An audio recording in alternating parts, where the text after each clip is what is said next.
The League of Women Voters of Pocatello welcomes you to our 2022 Bannock County Candidate Forum. I'm Susan Carter. I'm the moderator for tonight's forum. The League of Women Voters is a nonpartisan organization which seeks to promote active participation of citizens in government. Recordings of this event may not be used without the express permission, written permission of the League. No part of a League-sponsored video production may be used in advertising in any way to promote a candidate. The League will only allow video or audio of this event to be broadcast in its entirety. The format for tonight will be as follows. I will call on each panelist and they will have 2 minutes for their introduction and to tell us their qualifications, what they bring to the position they are seeking, and what the most crucial issue they see as needing to be addressed. Each candidate will then have 1 minute to answer each subsequent question. We will be taking questions from the audience. And audience, please, if you do write a question, note on it who you're addressing your question to, whether it's the candidates for assessor, commissioners, or for all. There will be a timer that we have all talked about to keep us on track. Tonight's panelists I will introduce. We're going to start on the left. We have Tamara Code, who is running for Bannock County Assessor. Anita Hymas, also running for Bannock County Assessor. Lisa Alexander, Commissioner seat number 2. Kathleen Lewis, Commissioner seat number 3. John Crowder, Commissioner seat number 3.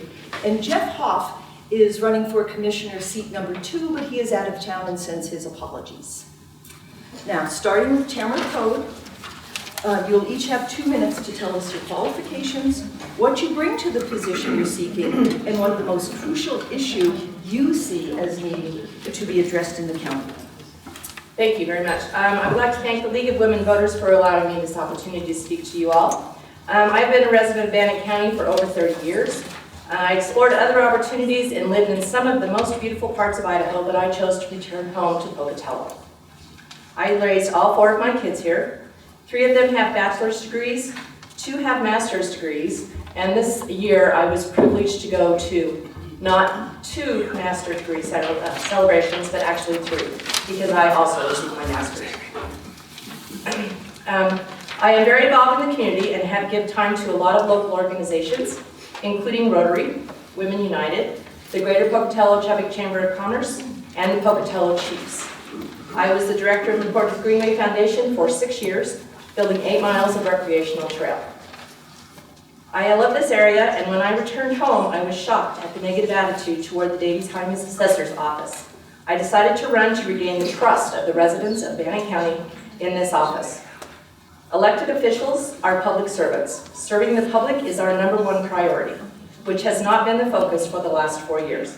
I want to restore the public trust in the Assessor's Office and empower the employees to help them grow and prosper. I will also work with the DMV to reduce or eliminate lines. Thank you very much. Thank you. Mrs. Hymas?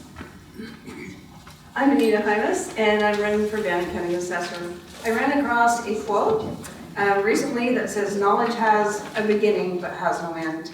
My knowledge began in 1978 when I started at the Assessor's Office as a senior at Pocatello High School through an office occupations class. I have worked there shortly after I graduated. I was asked to go full-time, and I have come up through the office through many positions. I've held many positions in that office, and I have been very instrumental in that office. I have worked under 7 assessors. 3 of them, the last 3, I've worked as Chief Deputy Assessor, and I've learned a lot by being Chief Deputy Assessor. I have a knowledge of Idaho Code. I have a knowledge of legislative procedures that I need to follow, and I stay up to date on those so that I can implement them in our systems. I already have established relationships with title companies, other department, elected officials, and the State Tax Commission. I believe that one of the main issues in our office right now is twofold, one of which my opponent just talked about, and that is trust. But the first one is the fact that I know that all of you will agree that in the past 4 years, with rising market values the way they've gone. That is a big concern and something that I truly, truly plan to be very involved in.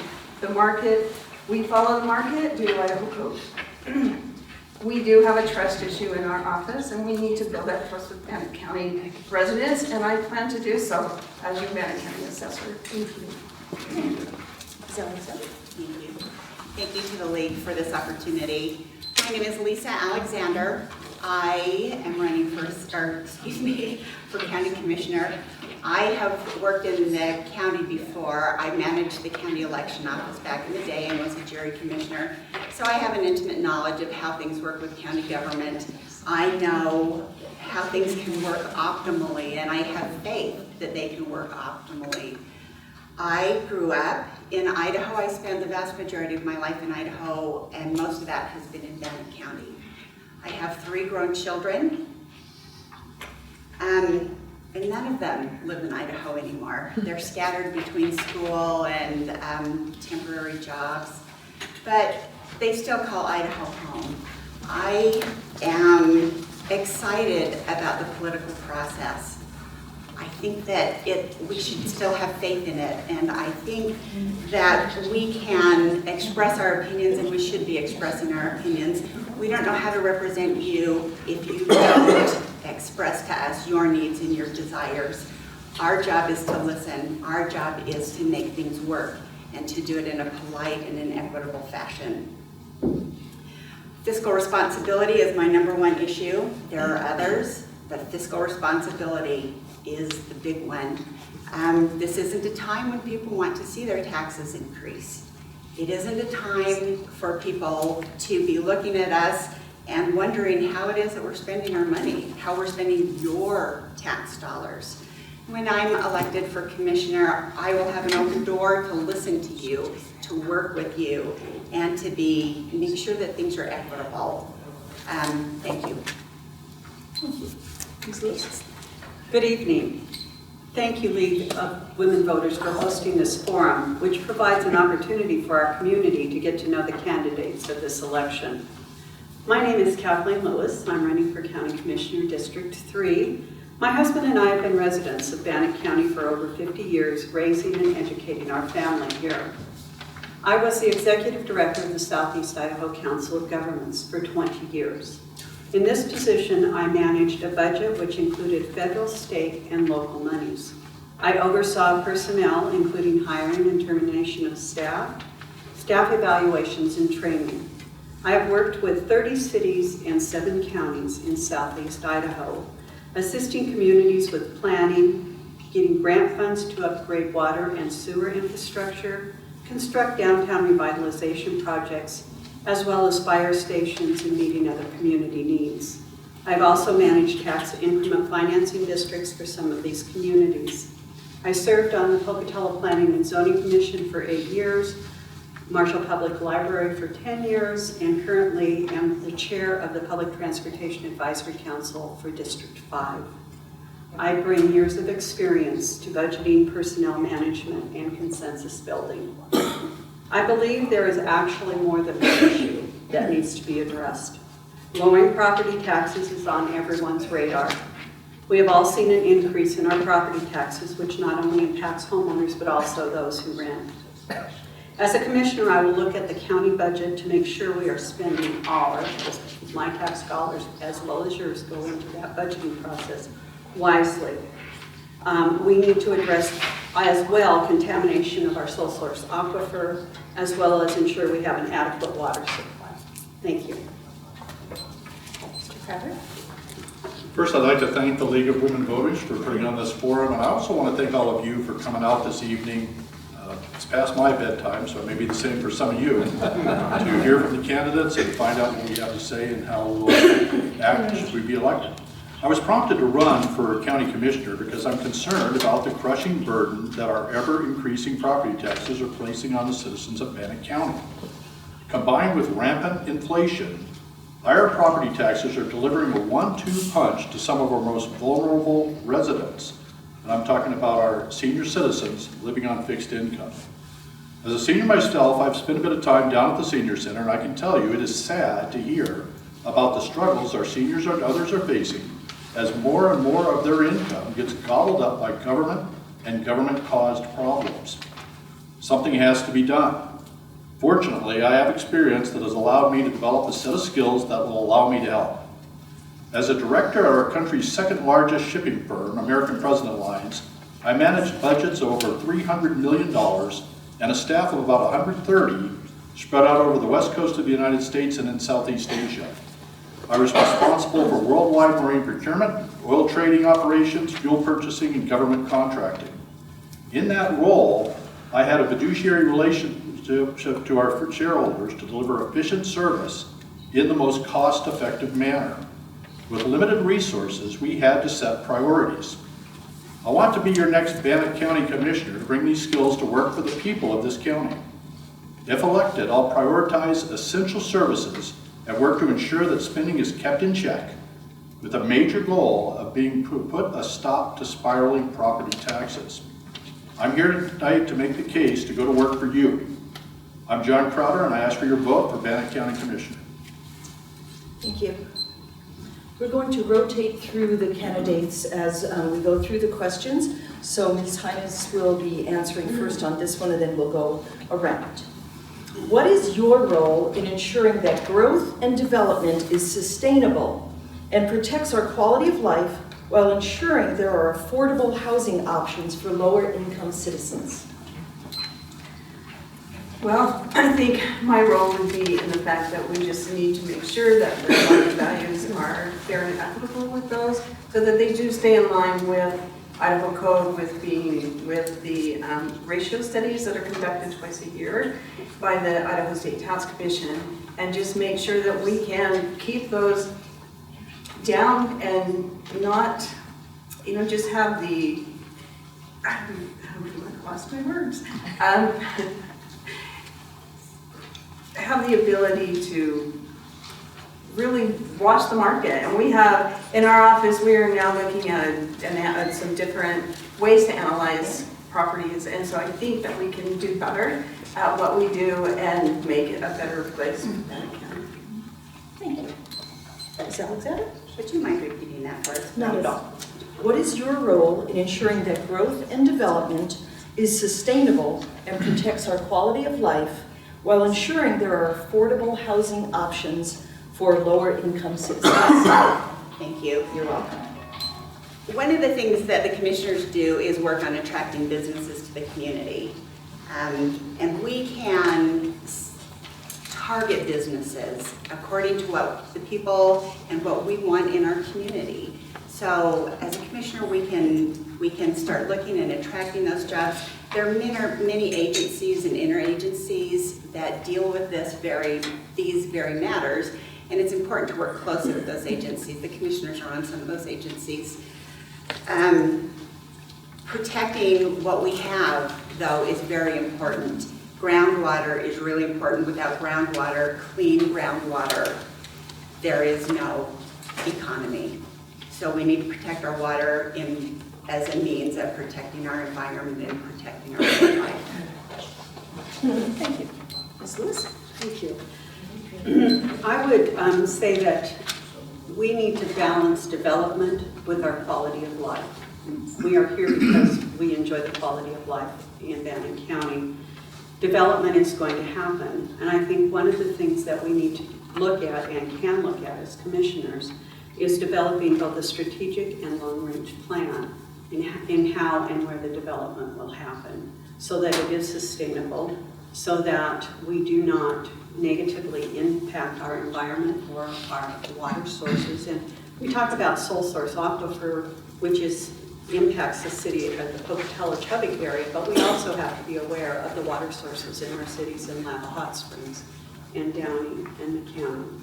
So I would say that developing a long-range strategic plan for development, working with all of the planning organizations in each of the cities and in the county will help move us in that direction.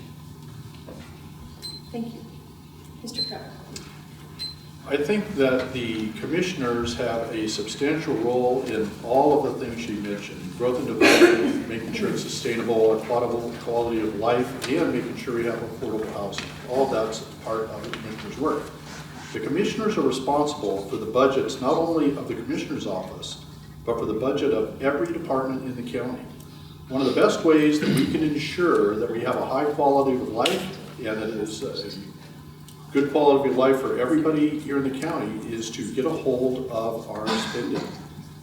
If we have lower property taxes, that's going to be an advantage not only to the citizens here in Bannock County, but it's also going to be an incentive to bring in developers. And also, I would say, I'd have to reiterate what they've said about water quality. We need to be careful with our development and ensure that we're not developing so much that we're not taking care of the water system that we have. Thank you. Ms. Cook? Okay, so I would love to be able to wave my magic wand and make all of these problems disappear and everything go away. But unfortunately, that is not going to happen in my lifetime or probably any of yours. One of the things that I have already done, speaking towards the quality of life, recreational trails are a huge quality of life aspect. They are also the thing that a lot of companies looking at coming into a city will look at. They have recreational trails and they're well done. They have a lot better chance of getting that business to come in here. So I've already started doing that with the Port Greenway. One thing that makes our housing not affordable are the out-of-state investors that come and buy our properties and then they turn them into rentals and then they never visit them again. So they go down in quality, they become slums, and that is one of the things that we need to look at, is out-of-state investors coming in, and that is not helping our affordable housing. Thank you. Thank you. The next question will start with Ms. Alexander. What do you believe is the proper, what do you believe is the proper role of government? I'm so sorry. The proper role of government is to assist the citizenry to do things that they cannot do.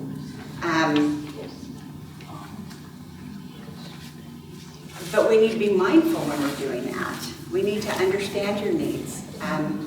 We need to be so mindful of those. We cannot just go off and do whatever it is that we think is best without information from you. I think public hearings are so important. I think that comment periods are important.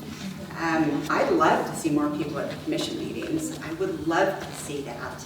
I know that we can watch them on YouTube, and I watch them on YouTube, but that one-on-one interaction is super important. And that's one of the things that I'm committed to, is that interaction, going to the cities, Lava, McCammon, Ingham, and on a regular basis, perhaps on a quarterly basis. And Kathleen and I will work together to do that. Thank you. Ms. Lewis? Well, I believe the proper role of government, and I'm going to paraphrase Abraham Lincoln, is to do for us what we individually cannot do on our own. That is why government exists. That is to provide the services that we individually cannot afford to do on our own. Within that framework, we need to be mindful of you, our citizenry, and what your needs are and what your priorities are. And I would agree with what Lisa said. I think having an open door policy, being available to the citizens on a regular basis, being in the commission chambers, but also going out and visiting, doing more outreach with our citizens and having that discussion and feedback from you in the direction we want us to go is important. Thank you. Thank you. Mr. Pratt? All elected officials take an oath to the Constitution of the United States. To that end, the first role of government is to protect the rights of individual citizens. Beyond that, our job is to provide essential services at the most cost-effective manner to those within our legislative or taxing district. Thank you. Ms. Coe? Well, the proper role of government is first and foremost, we are public servants. We serve for the will of the people. The people elect us. The people are the people that are the things that we serve. We serve the people, all right? So it's very important that we listen to all of the people, because they have things that are important to them that may not cross our path, and we need to take care of that. I will have an open door policy in the assessor's office. If you would like to come and see me, I will let you come and see me. That's why I'm there. Okay, that's the reason we're there. But proper role of government is absolutely to serve the people of the United States. That's why we're here. That's what we do. Thank you. Okay, Ms. Hines? We need to, the role of government is really to remember who we're working for, and we're working for you. We're working for the public.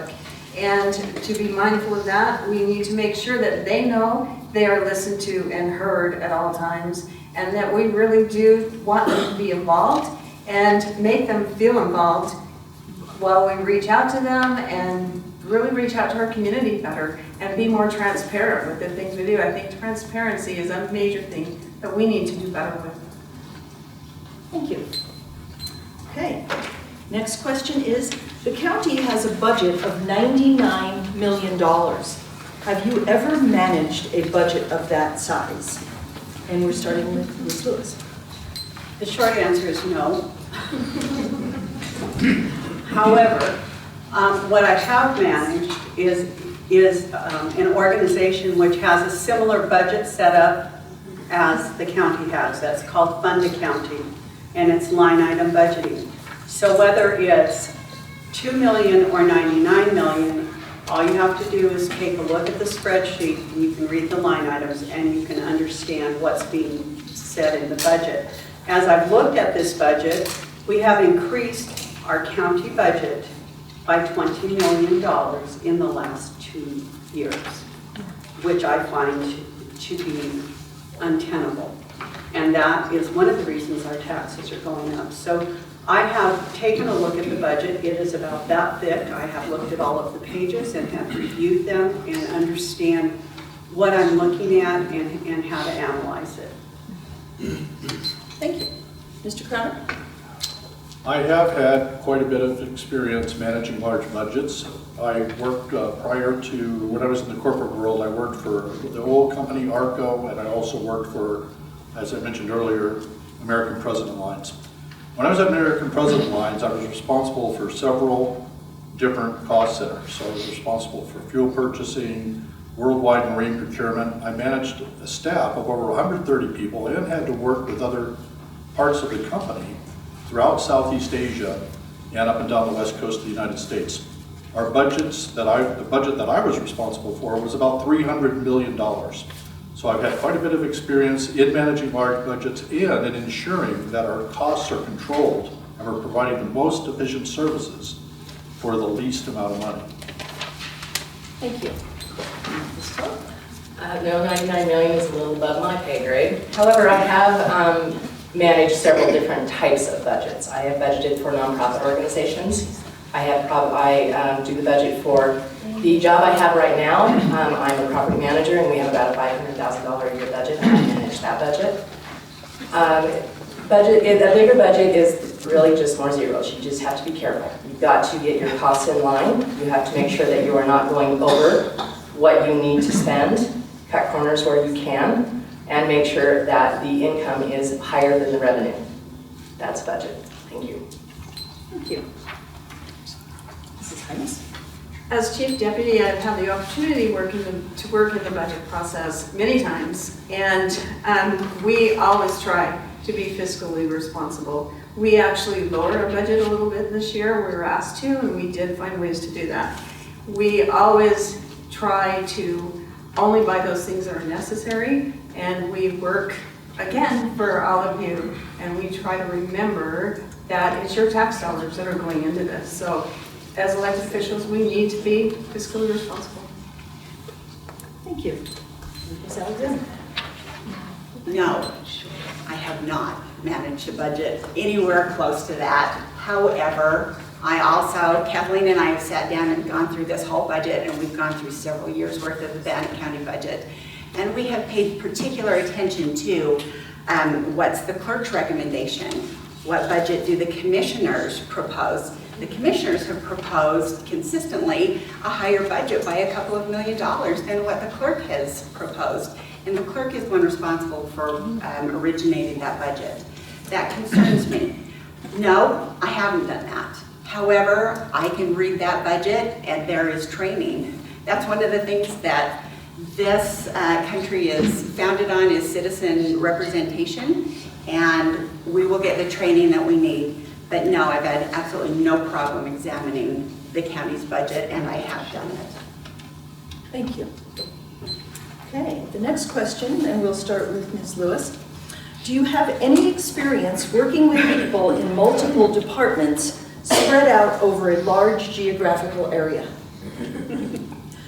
I would say my experience has to do with working with cities in 7 counties in southeast Idaho. So as far as the county having a large population or a large employee population, I can relate to working with diverse groups, building consensus for projects, even among the citizens as we look at water projects, and we have people who are concerned about raising their water rates when we have a system that needs to be replaced. Bringing people together and having them talk it through and come to a conclusion that's beneficial for that community. So the fact that I've worked regionally gives me that experience of working with, my board of directors was made up of the county commissioners and mayors of all the communities within southeast Idaho, and I worked with them on a regular basis. Thank you. Mr. Crowder? As I mentioned earlier, I was a director at American President Alliance and responsible for worldwide marine procurement, so I did have direct reports and people that worked under them throughout up and down the west coast of the United States. We had employees in Oregon, Seattle. We had employees in the Bay Area and Southern California.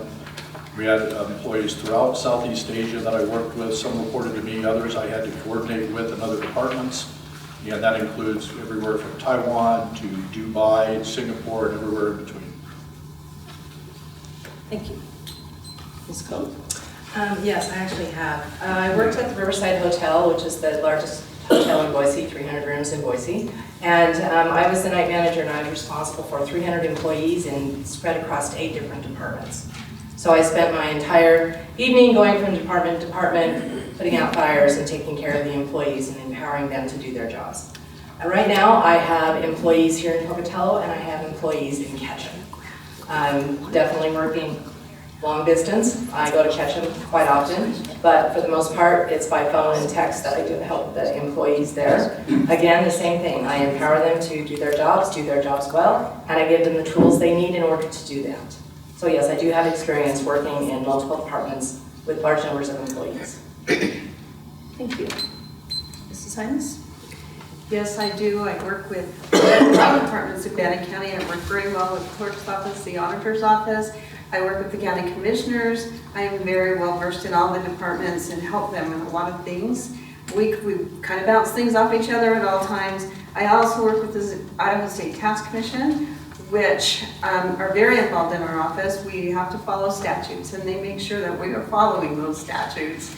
And I work with them. I know them all very well. I work with the other assessors. We cooperate many times also. And if we have a problem and want to know how another county is doing it, we work with them. So yes, I do have experience with working with many people. Thank you. Ms. Alexander? When I ran the Bannock County Election Office and was a jury commissioner, I worked with all of the precincts in the entire county. We had a staff on election day of at least 250 people. I trained them on Idaho code, I trained them on procedure, I worked with Road and Bridge to make sure that equipment was delivered, set up, taken down, that ballots were returned safely and by law, by code. I've worked with the Secretary of State's office on many issues. When you have an attitude of respect for those that you're working with, things can go so very smoothly. That's what I would like to promote. But yes, I have worked with so many people in the county, with different departments in the county. I have been the chief deputy under the county clerk when he was absent, when I worked for the county. Thank you. Our next question, we'll start with Mr. Crowder. Who are the donors to your campaign? And will you be beholden to any special interests? Okay, the donors to my campaign, I'm thinking here, I have all individual donors, and then a couple of people who had run for office also donated to my campaign. But I haven't had any campaign donations, nor have I requested any from any special interest groups, and that would include corporations, unions, any other group that's advocating for some kind of special cause or something like that. So all of my donors are individual donors. And I'm not beholden to anybody except to the taxpayers of Bannock County, and that's who I tend to work for, is the individual taxpayers. Thank you. Ms. Coe? Yes, so all of my donors have been individuals, $20, $50, $100 here and there. I've also received money from the Bannock County Democratic Party, and I've also received money from James Rarty, running for state senate in the Democratic ticket. Other than that, it's all people that I know that believe in me and want to help me with monetary donations, and I also have nothing with any of the corporations, the unions, or anything like that. It is just individual donors that want to see me succeed. Thank you. Thank you. Mrs. Simons? I too have mostly all individual donors. I do have some assessors that have backed me from the past, which I appreciate a lot. I am backed also by the Greater Pocatello Realtor Association. They have donated money to me, and I appreciate that. And they have supported me throughout the primary and the general election. Thank you. Ms. Alexander? My contributions also have come from individual donors. I've kicked in a little money. I've received money from the Bannock County Democrats, and I have also received money from another campaign, from the David Rowe campaign. Thank you. Ms. Lewis?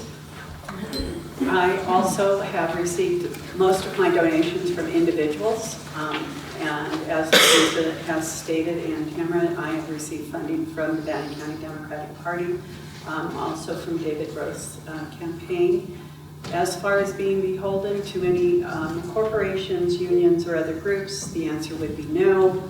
I believe that integrity is the primary position we have to take when we're running for office, and that we need to be responsible to you, the voter, to you, the taxpayers. That's the first and primary focus that I have. Thank you. Okay, our next question, we'll start with Ms. Code. Ms. Code, excuse me. That's what I meant to say. How will you manage decision-making on issues that are very divisive? And should government always acquiesce to the majority opinion of citizens? Okay, so if you are trying to make a decision that is divisive, the first thing you've got to do is bring all of the stakeholders to the table, and you've got to listen to what they have to say. You've got to ask questions, you've got to delve into it, you've got to get all the information that you can. And then at that point, sometimes the decision will be made by the majority if it's the best decision for all of the people of the county. If, however, it is a decision that would not really be conducive to helping the people of the county, it may have a little more of a slant towards the office, the employees, and myself, or possibly other elected officials. The only thing you can do when you're making a decision is you've just got to talk to people, and you've got to listen to people, and you've got to look them in the eye and listen to everything they have to say, and actually listen, so that when they ask you a question about what they just told you, you can answer it because you listened. And I think that's the only way that you can get through any issues that are divisive. You need to listen, and you need to talk to people. Thank you. Thank you. Ms. Simons? I have already been involved in a lot of decision-making things in our office, and right now we have made some big decisions in our office over the last 4 years in turning over to a new system, and we involve everybody, and that's the thing that I like to do when I make a decision, is make sure, like Tamara said, to make sure everyone that is involved is involved. And sometimes that requires me to go to other elected officials. Sometimes that requires me to go to people in my office and ask them their opinions. I also am going to strongly encourage the public to also give me their opinions on the things that we need to do in our office, and help them also help make those decisions. Thank you. Ms. Alexander? Many years ago, Senator Chick Billy taught me something. He said, when you're looking at an issue, when there's a decision to be made, he said, number one, look at who does this give something to. He said, number two, who does this take something away from? He said, three, are there going to be unintended consequences? And they followed it up with, only do something because it is right and never do something expecting a favor in return. I find that sage wisdom 35 years later, and that's how I intend to look at problems. I also intend to solicit opinions, to listen to those opinions, but to do a very rational analysis. And I think that this formula is rational and accurate. Thank you. Ms. Lewis? I believe consensus building has been underrated and underutilized in many aspects. And along with some of my fellow candidates up here, I find it very important to incorporate and include multiple opinions and ideas. I don't have all the answers. I would never pretend to have all the answers. I need to find out from those who know, and other people have different perspectives. So I believe that pulling people together, discussing, especially a divisive issue, and trying to have calm conversations about it, and then deciding what is the right thing to do that will benefit the majority of the citizens in Bannock County is the approach to take. Thank you. Mr. Crowder? I think as candidates, we have to know who we are, we have to know what we stand for, and we have to be honest with our voters so that you know who we are that you're electing, and you can anticipate how we will make decisions based on the principles we stand by. Commissioners' decisions are primarily budgeting and efficiency of the money that we have, your money, that we're spending it wisely and effectively. Probably the most divisive issue that we might face is development. And development, depending on how it's done, if it's not done carefully, could negatively impact the quality of life of people in our community, and it could negatively impact our water quality. I believe that when you're faced with a situation that's challenging, that it's not clear cut, you manage with data. I want to get the data that's available. I want to talk to the experts. I want to get a variety of opinions and make the best decisions for the residents of Bannock County. Thank you. Okay, we'll start this one with you, Mrs. Hines. How would you address water quality issues? Drinking water, wastewater, and agricultural water use, including discharge and usage. Well, I'm going to be completely honest here. That is honestly not in our purview in our office. And so I would have to do a lot of research on that and to come up with a qualified answer, because I really don't have one at this time. Thank you. Mrs. Alexander?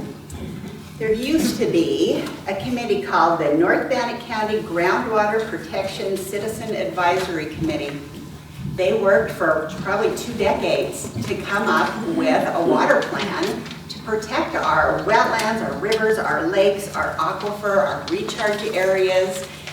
Unfortunately, and it was a collaboration of water experts, citizens. There was a large variety of people who were involved in this.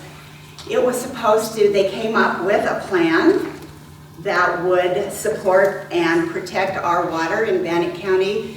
In 2016, it was supposed to be signed. The elected officials changed, the county commissioners changed, and the plan went by the wayside. I think that's a shame. It's time to revisit that. It may need some tweaking at this point, but it's time to revisit that and protect and ensure that we have quality groundwater. Thank you. Ms. Lewis? I would have to agree with what Lisa has said. I do believe that in 2016 we were on the precipice of moving forward with some plans that would positively affect our groundwater, our sole source aquifer, and moving us forward in a positive direction. We need to revisit that. We need to bring that to life again. I will say that without safe, adequate drinking water, there is no economic development that can happen. It is critical that we revisit that and relook at it and reinstitute the group and the information that already has been pulled together and updated. And I would say that that's a critical element of what the commissioners need to take a look at. Thank you. Mr. Crowder? I agree with what the other two running for commissioner have said here. I think this is exactly right. Water quality is a significant issue, and I am aware that they did have a plan in 2016, and that seems to have fallen by the wayside. I've been meeting with the different mayors in Bannock County, and this is a subject that inevitably comes up. The mayors, especially in the outlying cities, are concerned about development and the potential impact to our groundwater. Some are very concerned. I think in this situation, we need to talk to our citizens. We need to talk to the elected officials throughout the county. We need to speak with agencies like the Idaho Department of Environmental Quality. I've reached out to them recently to try to set a meeting up, and hopefully I'll have one soon to discuss this very issue. Beyond that, I think we need to look at the data, and we need to look at the facts and make sure we're making decisions that are based in fact. Thank you. Ms. Gore? Well, I actually do know quite a bit about water quality and such. I agree with Anita. This is not anything the assessor's office will be able to affect. So I really don't have an answer for that either. Thank you. I'm going to switch now. I have a question that is only for the county commissioner candidates, and then I have one for you. So we'll start with you. Okay. How will you build relationships with the people at Fort Hall? Oh my, I would say starting with the tribal council. And I totally believe in door-to-door. I believe in public hearings. And so I would really welcome the opportunity to go and meet with the tribe. I've met with them on previous issues in the past, not as the sole initiator of something, but as someone who needed information or was part of a group. They're very approachable, and I have enjoyed working with them in the past, but I think it's certainly an easy thing to do. We need to extend that invitation to them. Thank you. Ms. Lewis? I would also agree that outreach to the Fort Hall Tribal Council is critical, but also there are other agencies within Fort Hall.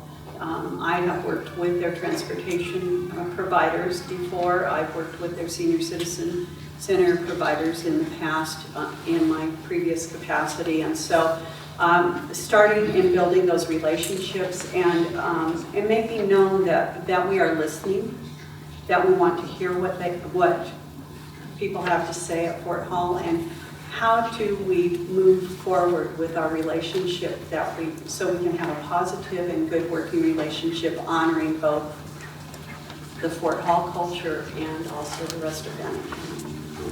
Thank you. Mr. Crowder? I was just speaking with the sheriff a few weeks ago, and one of the things we discussed was how he had gone out with his chief deputy and other deputies and met with the tribal council in Fort Hall. And he described to me how productive that was, and I'm sure it was productive for both groups, the sheriff's department and the members of the tribal council. I think this is a fantastic opportunity to reach out to others, to find out what their needs are, and to make sure we're working closely together so that all of our residents are positively impacted by the decisions we're making in the county. So I would intend to follow that same process. I plan to reach out to the tribal council, and I'm looking forward to meeting with them. Thank you. Now, assessors. As the assessor, what would be your vision to improve the process of assessing property? We'll start with you, Ms. Lee. To improve the process is just to make sure that everything is valued fair and equitably. It does have to be by market value, which constrains us a little bit because we have to go by the market value, which at this point is way inflated and over high, and it should not be this high. Another thing that we need to look at is if that market does go down, is we need to make sure those values go down with it. The process is set. It's the way it is. I would like to encourage the employees who have experience just to empower them and give them the tools they need to do their appraisals to make sure everything is good. One thing that happened to me this year when I got my assessment, it was a little difficult. And I called and they walked with me through the quality of my house, what it was like. It does not have sheetrock, it has lath plaster. It does not have hardwood floors, it has, plain old floors. But some of those things that they needed to know about my property, because they've never been in it, they don't know what it is. And so I think that we need to communicate with the public. That would help in our process. Oh, thank you. Thank you. Ms. Hines. As I said earlier, I want to encourage the public to come into our office all the time. I think that how we can make this process smoother is just by being more open with the public and of course more transparent. But right now we have a great staff and we have tools in place right now through education. Our appraisers have to have 32 hours of continuing education hours every 2 years. And so they're all up to date on those. And we just try really hard to continue to keep them educated and know that we're doing the right thing. And we keep the public in mind and we try to work with what we can. Okay, thank you. Okay, going back to Kathleen Lewis. What will you do to promote beautification and to improve zoning regulations to control eyesores such as broken equipment and vehicles on private property? And from the assessor's position, how does this blight affect property values? Well, we start with the planning department and we look at the zoning ordinances. We take a look at the comprehensive plan, which is the oversight and where our zoning ordinances are developed from. And then we make sure that we have staff who is able to go out and take a look at the properties if somebody calls in with blight, and make sure that our zoning ordinances are appropriate and can deal with those issues and not ignore them. And beautification, I think we just enhance and enable, again, I think strategic planning and looking at the comprehensive plan, and there is a section on beautification in that we would take a look at and use that as a guide for moving forward with beautification. Thank you. Mr. Crowder?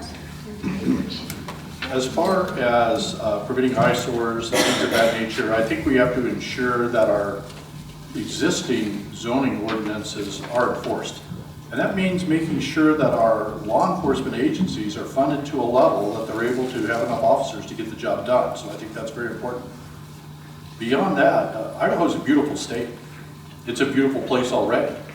If we can all work together to take care of the land, to take care of the water, it will remain a beautiful place. I'm thrilled to be living in Idaho. Thank you. Ms. Coe? Well, I think that unkempt properties do bring down property values. That is just the bottom line, it will. If you have a couple of places, houses in your neighborhood that are always trashed and don't look good, they are going to bring down your values. I think that one thing the assessor's office could do is just to simply drive through those neighborhoods and make note of these kinds of properties to see if they will lower the values on the rest of the houses, just to make sure that we are fair and equitable to everyone that's in the neighborhood and not raise some people 50% and some people 10%. So I think all we can do is just be aware of our surroundings and make sure that we know what's going on in these neighborhoods, and that's going to take some driving and some talking to the people. And unkempt houses absolutely do reduce property values in your sales and everything else. Thank you. Ms. Hines? Well, unfortunately, how do I want to put this? We don't even look at the landscape when we assess properties. We don't look at what's in the front yard. The land is the land, and we value the land just appropriately, and we look at all the land the same. If it's a half an acre and their neighbor has a half an acre, we really don't, I don't want to say we don't care, because we do care what they have on their property. If it looks bad, I mean, we care about that. But that doesn't come into the assessment process. As far as their homes are concerned, if their home is run down and really have issues, like their siding's falling off, yes, that can definitely come into play. But if it's a good home and all they have is cars in their yard, then their value will be the same. Thank you. Ms. Alexander? I believe that excuse me, a lot of this responsibility falls with the planning and zoning office. That's where complaints and suggestions go. They can tell us what the legalities are, what rules need to be followed, and then they follow up with it. I don't believe that law enforcement is involved with this unless it's some crazy case. It's kind of an interesting question because at a senior citizen function, a lady said to me that she would love to have an area to oversee the community and have a couple benches so people could look and admire the community. So I think there are a lot of good ideas going on out there. I don't know if that's necessarily the one idea, but it's good information and we need to consider all information. Thank you. What will you do in the area of economic development, and what could you do to guarantee that our community has the services and products to keep our dollars in Bannock County rather than going out of town? We'll start with Ms. Lewis. Economic development is a combined effort of many agencies, and we're fortunate in our community to have Bannock Development, also a regional development organization, as well as development agencies or groups within the different cities. So working in concert with those organizations and having a plan of where the businesses we want to focus on and want to bring into this community is critical. Economic development takes time. It's not a, it takes groundwork and plowing the field in order to bring companies into our community. We have a wonderful community here and we need to promote the values that we have here, the quality of life, and keeping our taxing base down will also encourage businesses to locate here. Thank you. Mr. Crowder? I think that Bannock County is a very desirable place to live. This is the place that I chose to come to live out the rest of my days. I've lived in Alaska, I've lived in New York, I've lived in California. I've spent time overseas quite a bit. I've spent time in many places, and I can tell you that I don't know any place as beautiful and with so much going for it as Bannock County. We have tremendous opportunities for outdoors people, and with the university here, we also have great opportunities for cultural events. It's a great place to live, and I think it has something for everybody.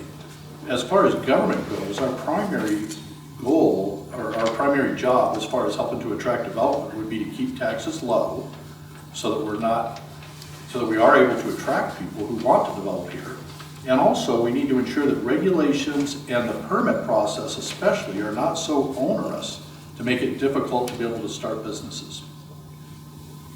Thank you. It's probably not a question for the assessors, but I have one for you. Can you explain the Board of Equalization for taxpayers?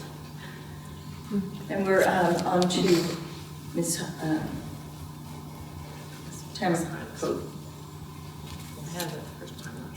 Oh, you did? I'm sorry. Yes. But this was just to the assessors.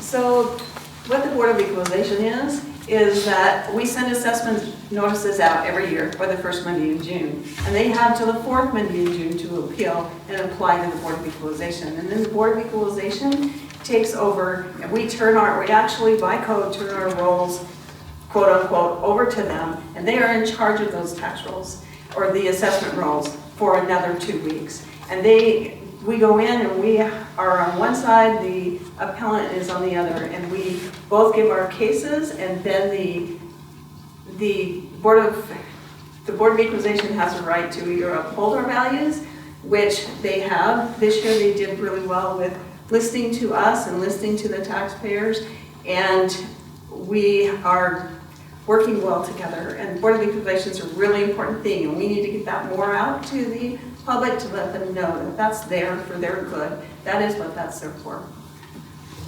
Thank you.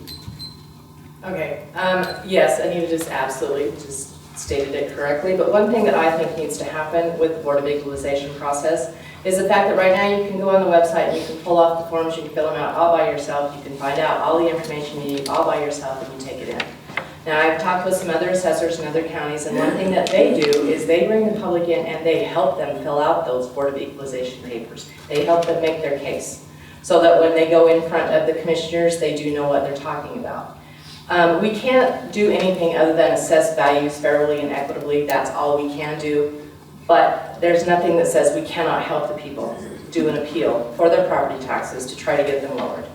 And that's what I would do as an assessor. Thank you. Thank you.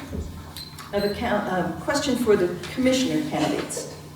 What is your response to private property owners closing access to county roads? We'll start with you, Ms. Alexander. It shouldn't be happening. I have so many people who speak to that issue with me, that they're denied access to public lands. It's something that we need to resolve. I know that it's an ongoing issue and that work is being done, but more needs to be done because the citizens of Bannock County do need access to those public lands. Thank you. Ms. Lewis? I would have to agree with Lisa on that. Public lands are for all of us. That's why they're public. I understand the concern sometimes of the private property owners, and what we want to do is meet with those property owners and have a discussion. But public lands need to be available to our public. Mr. Howard? Yeah, I agree. Public lands are for the public to access, and they should be able to do so. I think it's important that we maintain an ability to have a dialogue and relationship with private property owners. I would say that if we're having a specific problem with a private property owner, that I as a commissioner would be more than willing to go out and meet with the private property owner to discuss the issues and to find out what the problems are, and maybe we can work together to find a good solution. I can imagine, for example, that somebody is grazing cattle on some land or something like that, and they're irritated because people are coming on the property to get to the public lands and leaving the gate open and the cattle get out and things of that nature. Well, those types of things can be resolved, and they can be resolved amicably if you have a dialogue with the people that are involved. Thank you. Another question for the assessors. Ms. Coe, what is your opinion of the income and house value changes in the public reduction program? I read it as it is written. Well, those are all set, of course, by the state legislature. That is something, I mean, all we can do is let the people fill out the information and get the information to the state tax commission. And so the income levels are set by the state legislature. The values of the property that are involved are set by the state legislature. I would like to see, especially for the elderly people, that the value of their homes is much higher, that they can still get the tax reduction. So instead of, say, $200,000, if it go up to $400,000 with our values right now, that they could still apply for the tax reduction program, because they probably paid off that house, even though it's more valuable now than it was when they bought it. And their property taxes cannot go up that high, or they will lose that house if they've lived in their entire lives. And I think that's important. Thank you. Thank you. Ms. Thomas?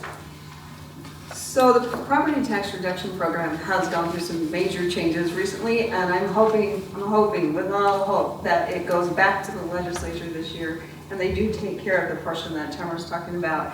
They did set a median this year. They asked us, we have a program that we can do a median to show what the median is in Bannock County, and then they times that by 150% to come up with what they can be over or under to be able to qualify for that program. We shouldn't say the word kicked, sorry. There was 12 people that fell off our program this year. And the state does offer a loan situation. They can take a loan out with the state tax commission.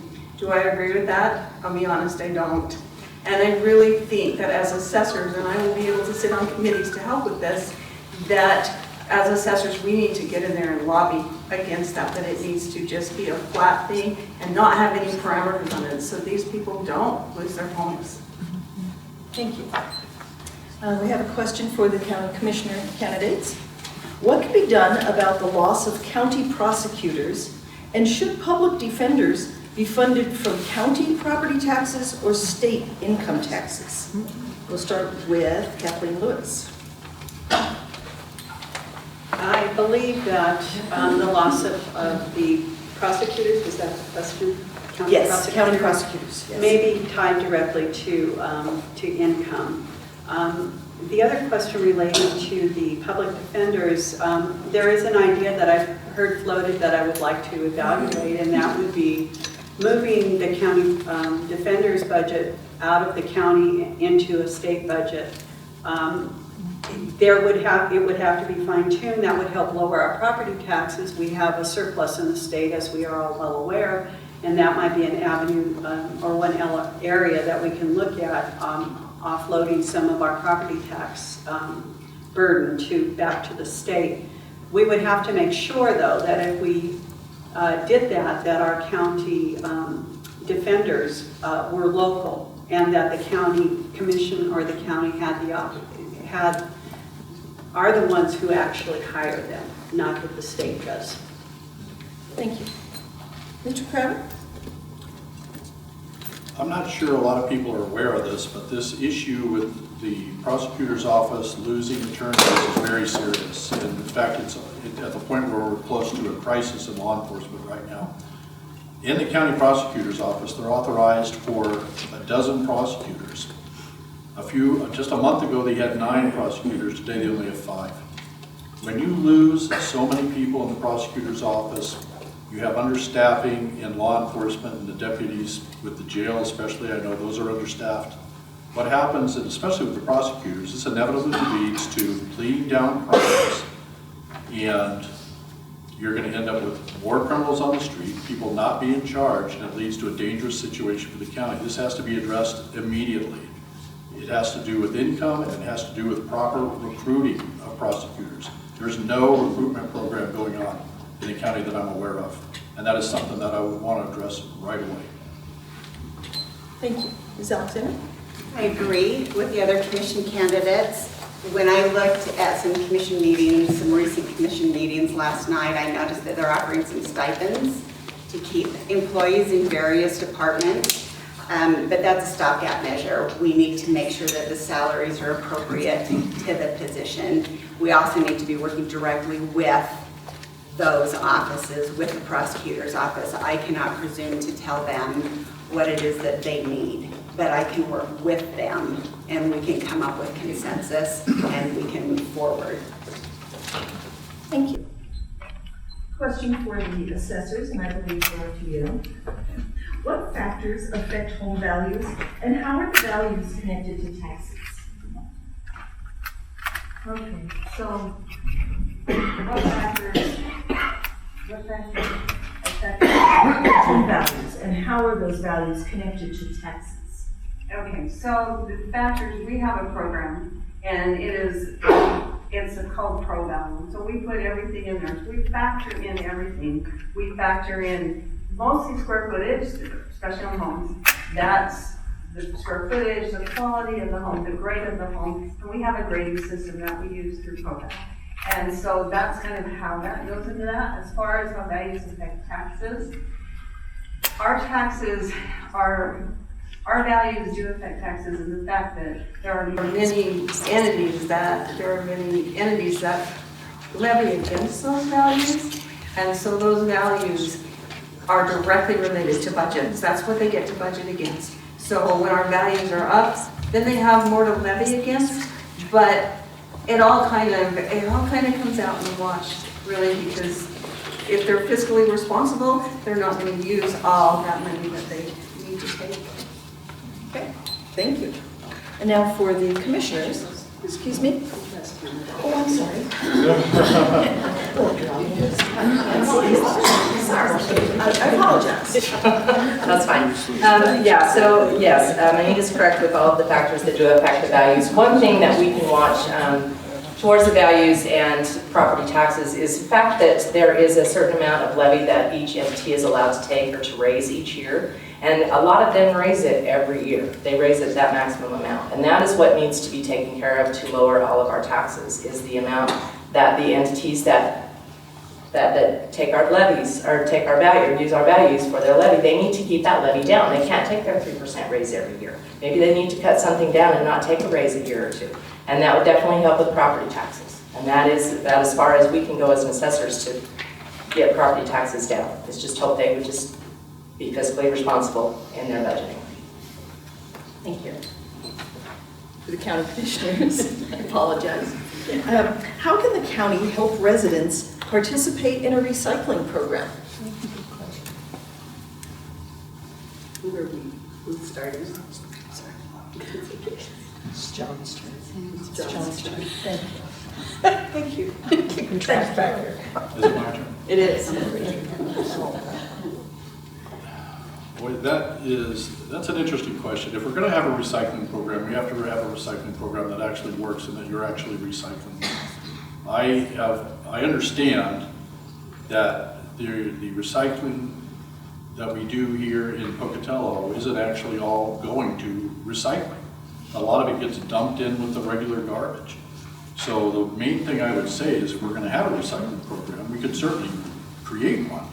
But if we're going to do it, we have to make sure it's actually doing something positive, that we're actually recycling products, and we're not just mixing it in with regular garbage and doing it for show. Thank you. Ms. Alexander? Thank you. I love the idea of recycling and protecting our earth.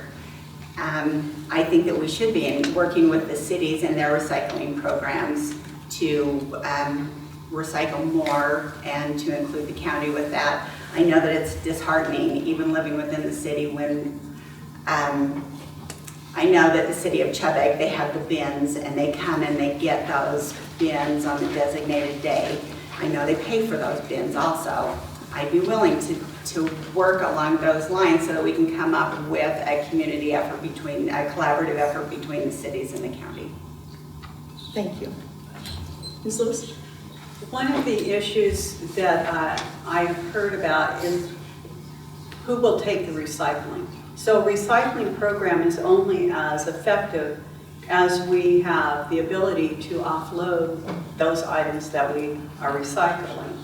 I don't know if many of you remember, but the city of Pocatello used to take plastic from like, what was it, a 1 to a 7, and then they lost or had no ability to send out our recycling, and so now we're down to a 1 and a 2. So I think, first of all, before we answer that, we need to find out where we can go to take our recycling products, who will purchase that, and how viable that is as we move forward, as we want to look at a good recycling program. Thank you.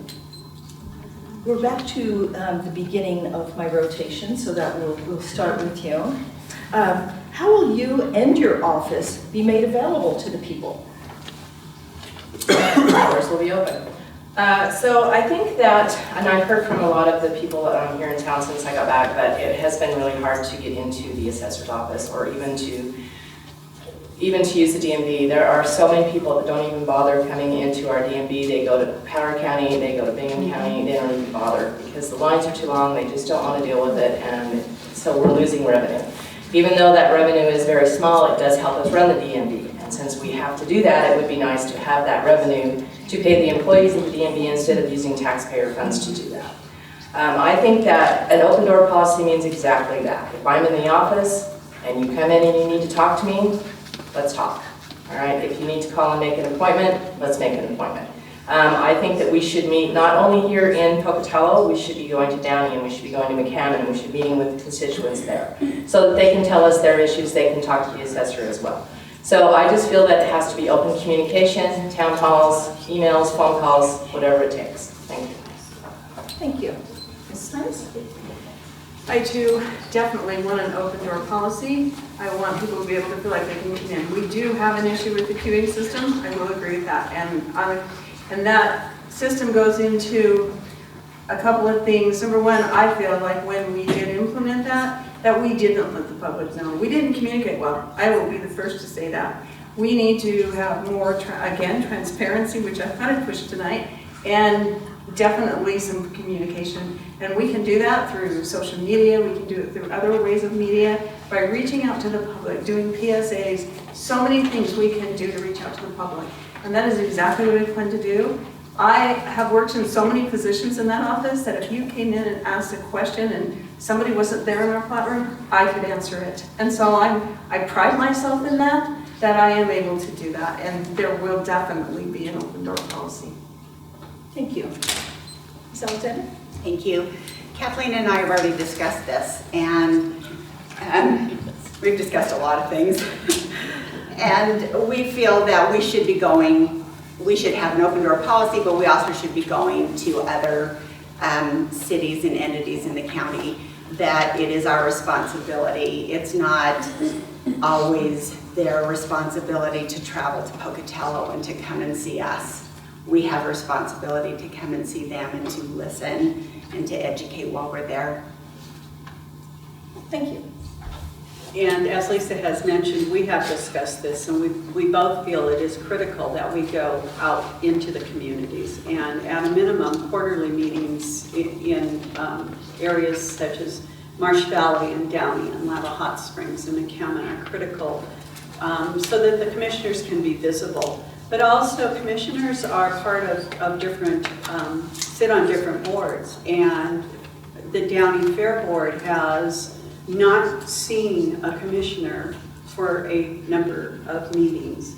The county attorney goes, representing the commissioners, but how can the commissioner really hear what's on their mind? And when we visited the Downey Fair, that was what we heard. We see the commissioners when it's tax time and election time.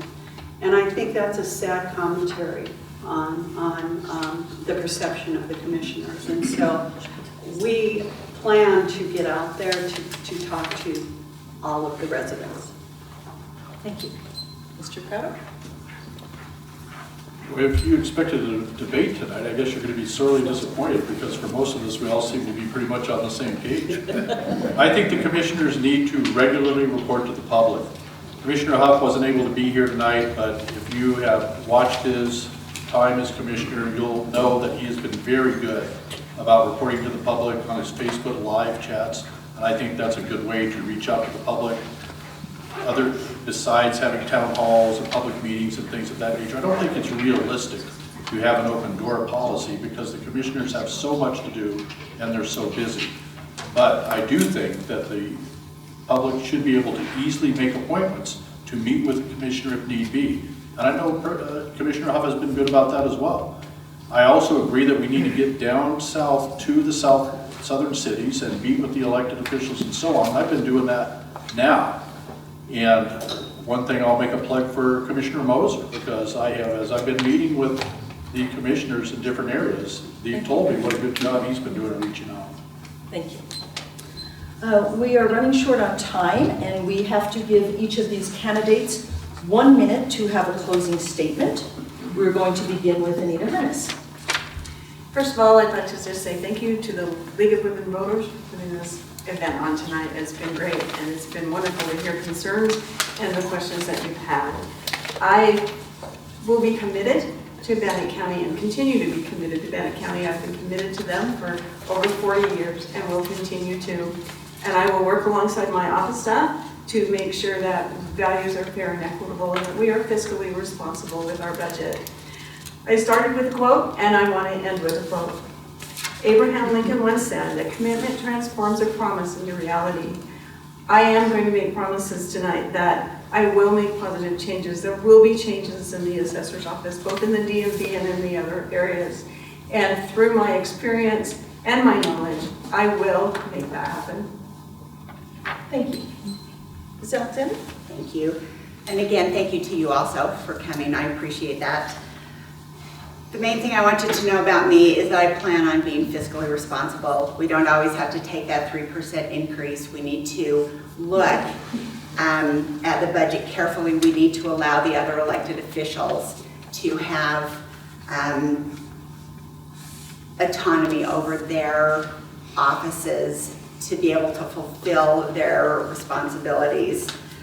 Kathleen and I will work together, very closely together, to undertake the responsibilities of being county commissioner.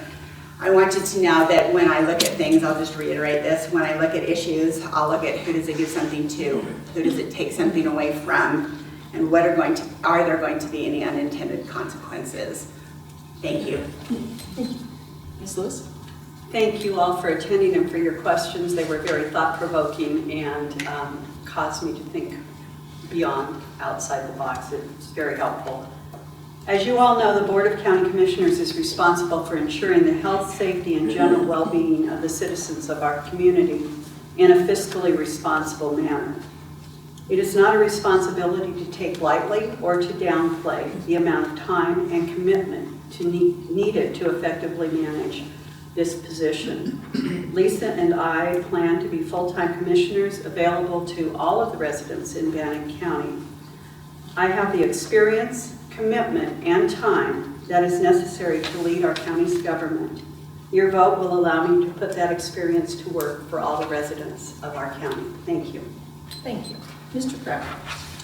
Thank you all for being here tonight. Thank you to the league for putting on this forum. I really appreciate people taking the time to come out. I hope people watching on the video will maybe tell their friends. We'll have more people observe this meeting so you can make a good informed decision when you go to the voting booth. I also plan to be a full-time commissioner. I will be accessible and I will focus on, number one, the property tax issue that's affecting so many people.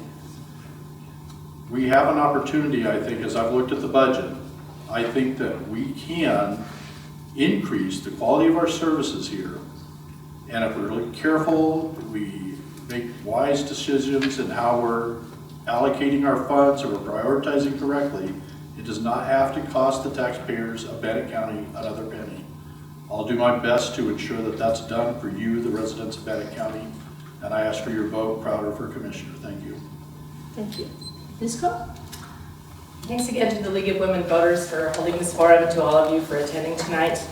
I feel that because I am not a real estate agent, a professional appraiser, or a long-term employee like our last 4 one-term appraisers, I believe that I am the best candidate for this position.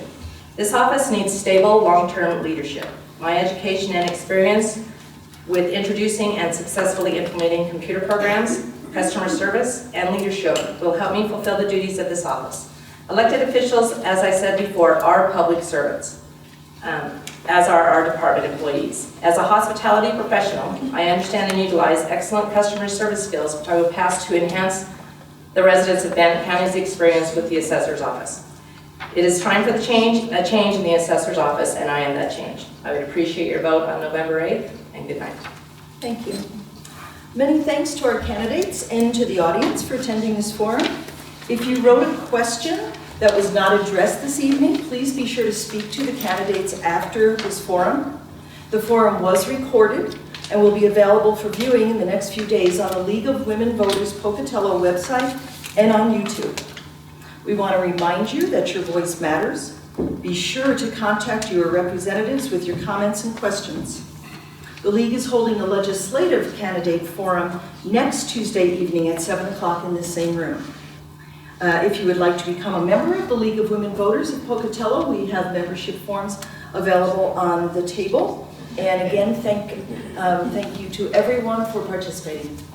Okay.